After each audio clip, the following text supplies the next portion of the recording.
Greetings of the day. I am Dr. Swadha Jain, Assistant Professor तीर्थंकर Mahavir university. हमारा आज का विषय है वेदी युगीन गद्य लेखक। वेदी युगीन गद्य लेखक जो हालांकि वेदी युग में जितने भी साहित्यकार हुए उन्होंने काव्य और गद्य दोनों ही पर अपनी कृति चलाई और दोनों के माध्यम से ही समाज को एक नई दिशा प्रदान की, हिंदी साहित्य के उत्थान में नया योगदान प्रदान किया, खड़ी हुई साहित्य के उत्थान में का भूतपूर्व योगदान रहा। डॉक्टर नटवर सिंह परमार जो कि भूतपूर्व अध्यक्ष के रूप में रहे हैं यूनिवर्सिटी ग्रंथ निर्माण बोर्ड गुजरात राजस्थान गांधीनगर से, तो वो एक संदर्भ में व्याख्यान में कहते हैं कि प्रत्येक युग के कवि, लेखक और साहित्यकार अपने युग से इतने अभिन्न और इतने स्पष्ट रूप से प्रभावित होते हैं कि इस युग के साहित्य में वे सबसे महत्वपूर्ण और सच्चे इतिहास की संज्ञा प्राप्त कर लेते हैं। वास्तव में यहाँ पर परमार जी का जो कथन है वो अपने आप में पूर्ण सत्य है, क्योंकि ये वास्तविकता है कि जो भी साहित्यकार जिस भी युग की धारा से संपृक्त होता है उस युग की धारा पर प्रवाहित होने वाली जो वातावरण, परिवेश, परिस्थिति की जलधारा है, जो उस समय का सामाजिक, आर्थिक, सांस्कृतिक, राजनीतिक परिवेश है, उसकी कलकल ध्वनि उसके साहित्य में जरूर गूंजती है और किसी न किसी रूप में साहित्य को प्रभावित करती है। और ये सत्य है कि एक साहित्यकार का जो साहित्य है वो उसके चारों व्याप्त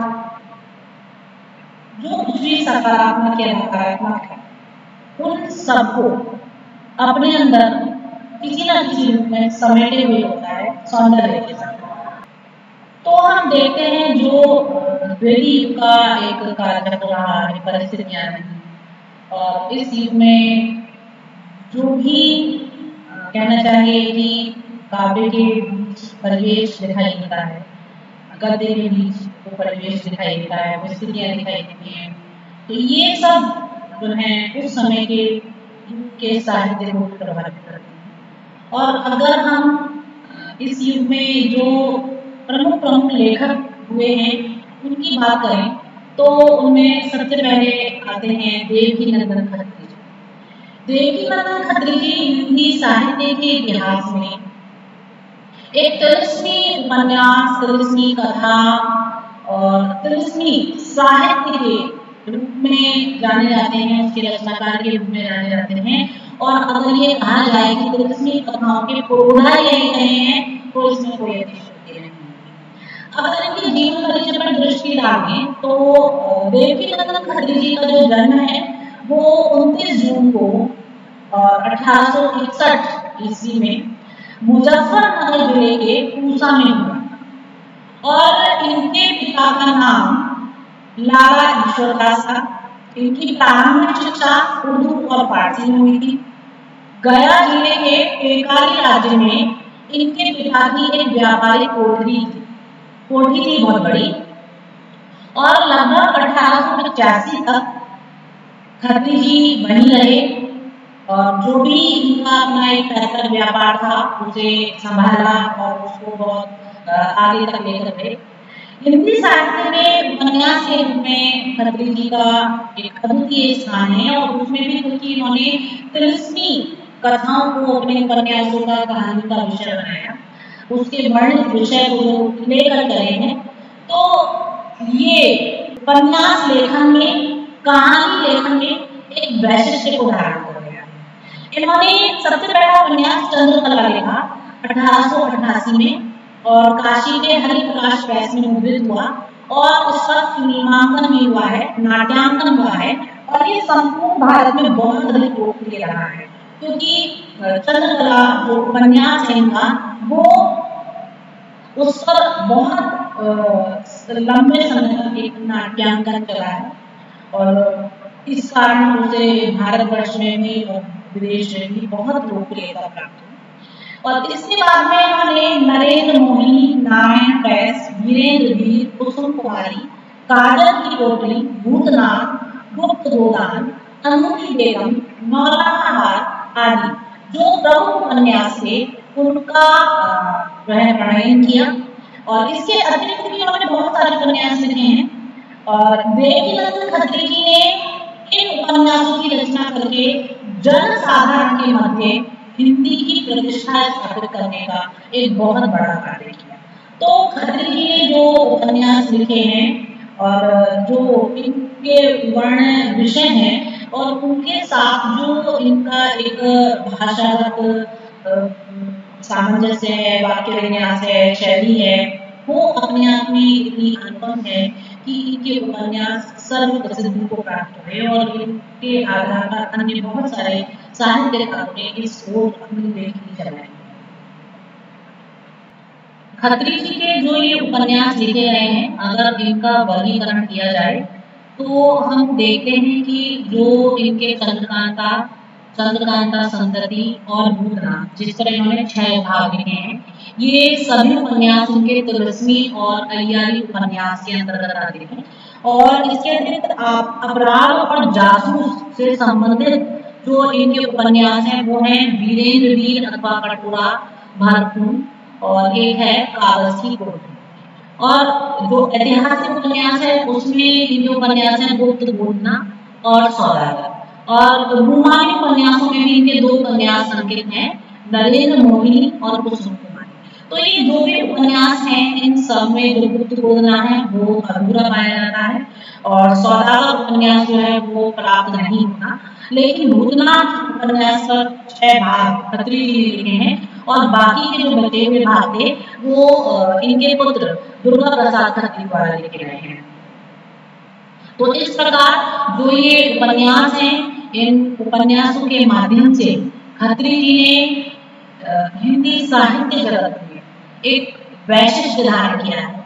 और इसी के साथ साथ इनके जो ये उपन्यास हैं, इन उपन्यासों में जो वर्णित विषय हैं वो भी इतने वैशिष्ट को धारण करने वाले हैं कि ये इन उपन्यासों के कारण प्रसिद्धि को प्राप्त हो गए हैं। यदि हम इनके उपन्यासों पर विचार करें तो इनके उपन्यासों की जो विशेषताएं हैं थोड़ा थोड़ा अगर उसको देखें तो वो भी अपने आप में वैशिष्ट्यपूर्ण है। उपन्यास का जो वैशिष्ट्य प्राप्त होता है उसके आधार पर जो कहा जा सकता है वो ये है कि जो हिंदी साहित्य में तिलस्मी उपन्यास हैं उनका आरंभ भी देवकीनंदन खत्री द्वारा ही हुआ है, क्योंकि 1888 ईस्वी में जो इनके द्वारा चंद्रकांता उपन्यास लिखा गया है वही एक तो सर्वप्रसिद्ध उपन्यास है और इस तिलस्मी उपन्यास के रूप में हिंदी साहित्य जगत में ये प्रथम उपन्यास माना जाता है। हिंदी जगत के महत्वपूर्ण उपन्यासों की जो परंपरा है उसमें चंद्रकांता का नाम सबसे पहले लिया जाता है। और हिंदी साहित्य में जितनी लोकप्रियता चंद्रकांता को प्राप्त हुई है शायद ही इतनी किसी उपन्यास ने अर्जित की हो। श्रीनिवास को भी हिंदी का पहला उपन्यास मानने के बाद भी आचार्य शुक्ल ये कहते हैं कि पहले मौलिक उपन्यास लेखन जिनके उपन्यासों की सर्वसाधारण वे धूम मची काशी के बाबू देवकीनंदन खत्री थे। तो स्वर्गीय प्रेमचंद का कथन है कि तिलस्मी उपन्यास की बौद्धिक प्रेरणा खत्री जी को तिलस्मी जो होशो उबाय उसमें मिली हो। और यह पुस्तक फारसी भाषा में अबुल फजल फैजी ने लिखी थी और उर्दू में भी इसका अनुवाद हुआ था। संभवतः तिलस्म होशो उबा पढ़कर खत्री जी ने अपनी कल्पना के आधार पर हिंदी में तिलस्मी उपन्यास लिखे होंगे, लेकिन इसका मूल स्रोत जो है वो तिलस्म होशो उबा ही है। पर कुछ विद्वान ऐसा कहते हैं कि इसे भी नहीं माना जा सकता। खत्री जी ने तिलस्मी उपन्यासों पर संस्कृत साहित्य से प्रेरणा ग्रहण की। भारतीय संस्कृति और विदेशी साहित्य उर्दू, फारसी, अरबी, अंग्रेजी आदि का एक सम्मिलित प्रभाव उनके उपन्यास साहित्य में हमें देखने को मिलता है। और खत्री जी ने तिलस्म होशो उबा में कुछ संशोधन, कल्पना, विज्ञान एवं योग की संभावनाओं का सहारा लेकर अपनी एक मौलिक कथा प्रतिभा का परिचय प्रस्तुत किया है समाज के समक्ष। और उस समय तोता और मैना, मलकावती आदि कहानियां मनोरंजक और लोकप्रिय तो थी, लेकिन यथार्थ उनमें कहीं लुप्त सा था। खत्री जी ने 12वीं शताब्दी के वीर स्थानों की परंपरा, दास्ताने अमीर हमजा, तिलिस्म होशुरबा आदि फारसी कथाओं और अंग्रेजी के माध्यम द्वारा रेनाल्ड्स परंपरा का सुंदर ढंग से समन्वय करके हिंदी में तिलिस्म उपन्यास साहित्य को समृद्ध किया है। अब जो भी हो, लेकिन ये सत्य है कि जो खत्री जी के उपन्यास हैं वो अनेक दृष्टि से विचार करेंगे। उनके अनुसार चंद्रकांता और चंद्रकांता संतति है, उसमें सर्वप्रथम प्रेम संबंधी प्रकरण को प्रस्तुत किया गया है। और खत्री जी ने चंद्रकांता में त्रिकोणात्मक प्रेम संबंध का निर्वाह किया है कि बहुत संक्षेप में कि एक युवती से दो युवक प्रेम करते हैं और उन दोनों व्यक्तियों के पारस्परिक संघर्ष के आधार पर ही उसकी कथा का विकास होता है। प्रायः कथा का अंतिम भाग तिलिस्म तोड़ने से संबंधित होता है, क्योंकि तिलिस्म का तोड़ना केवल अपने आप में महत्व नहीं रखता, वरन उसके टूटने पर ही प्रेमी प्रेमिका का मिलन होता है। तो चंद्रकांता, जो कि खत्री जी का सर्वप्रसिद्ध लोकप्रिय तिलिस्मी उपन्यास है, इस उपन्यास में खत्री जी ने अपनी संपूर्ण जो साहित्यगत प्रतिभा है, शैलीगत प्रतिभा है और जो उनका अपना एक कल्पना चातुर्य है, उस सब को यहाँ पर मानो एक साथ मंडित कर दिया है और उपस्थित कर दिया है। तो इस प्रकार खत्री जी का जो ये उपन्यास है, ये अपने आप में प्रौढ़ता को धारण करने वाला है और इसी के साथ साथ वैशिष्ट से युक्त है, क्योंकि खत्री जी का जो ये उपन्यास है चंद्रकांता, ये अपने आप में अत्यधिक लोकप्रिय है। और मैं इसका बिल्कुल संक्षेप में थोड़ा सा यहाँ पर कथानक बोलना चाहूंगी कि जो चंद्रकांता उपन्यास है, जो कि 1888 ईस्वी में ये प्रकाशित हुआ था और इस पर नाट्यांकन हुआ, 4 भागों में ये विभक्त रहा और भारत में, संपूर्ण भारत में लोकप्रिय हुआ।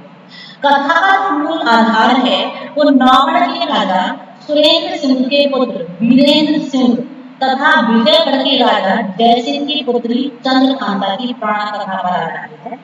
और ये दोनों उपन्यास के प्रमुख पात्र हैं। खलनायक के रूप में चुनारगढ़ के राजा शिवदत्त सिंह का चित्रण किया गया है और विजयगढ़ के दीवान के पुत्र क्रूर सिंह की दुष्चेष्टा के फलस्वरूप कथा क्षेत्र इन 2 राज्यों के अतिरिक्त चुनारगढ़ को भी अपने अंदर समाविष्ट कर लेता है। अपनी दुर्भावना की पूर्ति हेतु सर्वप्रथम क्रूर सिंह अपने 2 अय्यारों नाजिम और अहमद के माध्यम से राजा जयसिंह को भड़काने का प्रयत्न करते हैं, परंतु विफल होकर चुनारगढ़ के राजा शिवदत्त को चंद्रकांता का लोभ देकर राजा जयसिंह के विरुद्ध गया। नौगढ़ के राजा सहायता याचना करने पर वीरेंद्र सिंह, तेज सिंह, देवी सिंह आदि अय्यारों की सहायता से शत्रुओं को नीचा दिखाते हैं। इस उपन्यास को कई बयानों में प्रस्तुत किया गया है और चंद्रकांता के पहले भाग में 23 बयान है। कथा का प्रारंभ वीरेंद्र सिंह और चंद्रकांता के प्रेम परिचय के साथ होता है। आरंभ में 3 बयानों में आने वाली जो कथा है उसके स्वरूप में सूक्ष्म संकेत दे दिए जाते हैं और तीनों बयान नायक नायिका के भावात्मक चित्र को प्रस्तुत करते हैं। इसके पश्चात सभी पात्र अपनी अपनी मनोकामनाओं की पूर्ति हेतु संबंधित क्रियाकलापों में संलग्न हो जाते हैं, जैसा कि उपन्यासकार चित्रित करते हैं। राजा शिवदत्त सिंह के संघर्ष में आने पर चुनारगढ़ के अय्यार पंडित बद्रीनाथ, पन्नालाल, रामनारायण, भगवान दत्त और जगन्नाथ ज्योतिषी भी संघर्ष में सम्मिलित हो जाते हैं। विकट से विकट परिस्थितियों में भी उसको बेहोश करना या लड़खड़ाकर सुधाकर में होश लाना, जासूसी लड़ना भिड़ना, नाचना गाना, वेश बदलना आदि कार्य समय समय पर होते हैं और सभी अय्यारी कथा में नाटकीय मोड़ लेते हैं। कथा का जो दूसरा हिस्सा है, आरंभ करने से पूर्व ही लेखक पाठकों का एक कौतूहल जो है उसे बढ़ा देता है और इसलिए रहस्य में तय कानून आदि की चर्चा कर देता है और गति जो है वो प्रथम भाग को अपेक्षा तीव्रता प्रदान करती है। संघर्ष चलता रहता है और इसी मध्य दूसरे भाग में चंद्रकांता की खोज करते हुए वीरेंद्र सिंह स्वयं शत्रु द्वारा बंदी बना दिए जाते हैं। शत्रु पक्ष द्वारा प्रस्तुत नकली चंद्रकांता उनके सामने शिवदत्त के प्रति प्रेम का प्रदर्शन करती है। वीरेंद्र सिंह को इस दृश्य पर विश्वास इसलिए नहीं होता क्योंकि वह चंद्रकांता के साथ चपला को भी देखता है और जैसे ही चंद्रकांता प्रेम विभोर होकर राजा शिवदत्त से आलिंगन का उपक्रम करती है, वीरेंद्र सिंह क्रोध से भर जाते हैं और इसी प्रकार की अनेक जो रहस्यात्मक घटनाएं हैं वो इतने विश्वसनीय ढंग से घटित की जाती हैं कि पाठक की बुद्धि को भ्रमित कर देती है और वह सहसा किसी भी बात पर विश्वास और अविश्वास नहीं करता। यहाँ तक कि किसी व्यक्ति की मृत्यु की सूचना पर भी उसे विश्वास बन पड़ता है क्योंकि अय्यारी का जौहर सदैव मस्तिष्क पर छाया रहता है। कहीं कहीं पर दैवीय या आकाशवाणी के रूप में भी निर्देश पाकर उपन्यास की जो कथा है वो सजीव हो। जैसे दूसरे हिस्से के 11वें बयान में कुंवर वीरेंद्र सिंह की मृत्यु का समाचार पाकर तेज सिंह इस प्रकार विलाप करता है, हाय कुमार, क्या सचमुच अब तुमने दुनिया छोड़ दी? हाय, ना मालूम वह कौन सी बुरी आदत थी कि कुमारी चंद्रकांता को तुम्हारे साथ संलग्न कर आगे बढ़ी, जिसका नतीजा ऐसा हुआ। अब मालूम हुआ कि तुम्हारी जिंदगी कितनी ही। तेज सिंह इस तरह की बातें कह रहे थे कि इतने में एक तरफ से आवाज आई, नहीं, कुमार की उम्र कम नहीं, बहुत बड़ी है, इनको मारने वाला कोई जन्मा नहीं। कुमारी चंद्रकांता के प्रेम में नहीं बल्कि बहुत अच्छी आदत जो है वो उनको चंद्रकांता से मिलाती है और इसका नतीजा तब भी होगा बहुत अच्छा होगा। कुमारी से शादी तो होगी ही, साथ ही इनके कुमार की गद्दी भी कुंवर वीरेंद्र सिंह को मिलेगी। चुनार की गद्दी भी कुंवर वीरेंद्र सिंह को मिलेगी, बल्कि और भी राज्य इनके हाथ में फतह होंगे। तो बड़े तेजस्वी और इनसे भी ज्यादा जो है शोहरत करने वाले 2 वीर पुत्र चंद्रकांता से उत्पन्न होंगे। क्या हुआ? जो रो रहे। तो ये इतनी कथा मतलब जो है जो ये आवाज आती है, ये एक रहस्यमयी स्वरूप का कहीं उद्घाटित करती है, कहीं पर उस रहस्य पर पर्दा मिला। तो तिलिस्म तोड़ने के लिए दूसरे भाग के 13वें बयान से लेखक तिलिस्मी जो एक कथा है उसका व्यापक परिचय देता है, जो समंजस चल रहा है और उसमें प्रविष्ट हो जाता है। शेर के मुख से जीभ खींचकर खुलने वाली सो, काले पत्थर के कमरे के बराबर ऊंचे ऊंचे मोटे पत्थर पर बैठा हुआ संगमरमर का बगुला आदि, ये सब वर्णन लेखक कथा के मध्य में करता है और इनके द्वारा एक रहस्य जो है जिज्ञासा जो है उसको बांध कर सकता है। तिलिस्म तोड़ने वाले के जो शरीर है उसमें बहुत अधिक ताकत होती है और होनी चाहिए। इसी तिलिस्म में पत्थर के बज़ेहे के सामने जाने पर वह इतनी तेजी से सांस खींचता है कि चपला उसके उदर में समा जाती है और बेहोश हो जाती है और बाद में वहीं पर कुछ समय पश्चात उसकी भेंट चंद्रकांता से होती है। तिलिस्म का रहस्य बताने वाली पुस्तक मिलकर पुनः अवैध हो जाती है और लेकिन तिलिस्म पुस्तक पुनः प्राप्त करके वीरेंद्र सिंह उसमें मिले जो भी रहस्य उनके अनुसार तिलिस्म तोड़ने में संलग्न हो जाता है। उपन्यास का जो चतुर्थ भाग है उसमें तिलिस्म तोड़ने का वर्णन संबंधी शिवदत्त का बारंबार विश्वासघात, शत्रुता कुमार के तिलिस्म तोड़ने में बाधक होता है और इसी भाग के 8वें बयान में जो आफत था उनकी भी सामने आ जाता है। ये दोनों भयंकर कार्य द्वारा लोगों को आतंकित करते हैं। तो इस प्रकार जो चंद्रकांता के साथी कृष्ण की जो धनराशि है वो भी प्राप्त होती है और अंत में चंद्रकांता और कृष्ण के विवाह के साथ उपन्यास का अंत जो है वो सुखात्मक रूप से होता है। और इस उपन्यास में लेखक ने विवाह के पूर्व ही नायक नायिका पर आई जिनकी पत्नियां हैं उनका चित्रण किया है और तब तक कांचन प्रेम का परिचय दिया है। तो प्रस्तुत उपन्यास में कुंवर वीरेंद्र सिंह और राजकुमारी चंद्रकांता का जो एक अनन्य प्रेम है उसको दिखाया गया है। और इस उपन्यास में कथानक के प्रारंभ में पिता को अस्थायी बाधक दिखाकर आगे खलनायक ही उसके मार्ग का बाधक ही दिखाते हैं। कथा में नायक और नायिका दोनों ही अपने अभीष्ट लक्ष्य की प्राप्ति के लिए प्रयत्नशील रहते हैं। अतः प्रवण की अपेक्षा प्रयत्न चित्रण को बहुत अधिक विस्तार दिया गया है। मतलब यहाँ पर प्रेम वर्णन के स्थान पर जो घटनाएं हैं उनका चित्रण लेखक ने अधिक किया है।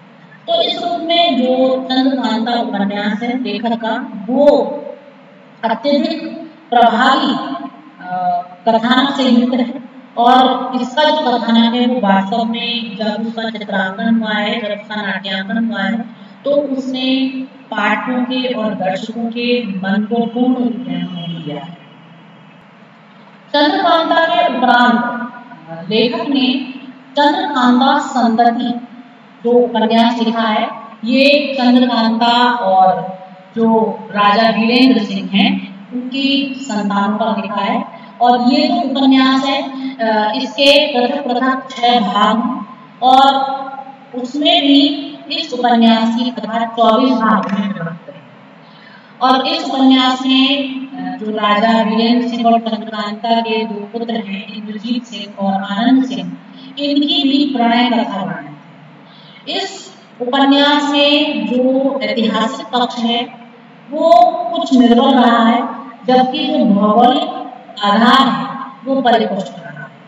कथानक इतना अधिक वैविध्यपूर्ण है और साथ में इतना रहस्यमय है कि इस केंद्र विशेष में खत्री जी की महान जो प्रतिभा है वो शंकित सी प्रतीत कराता है।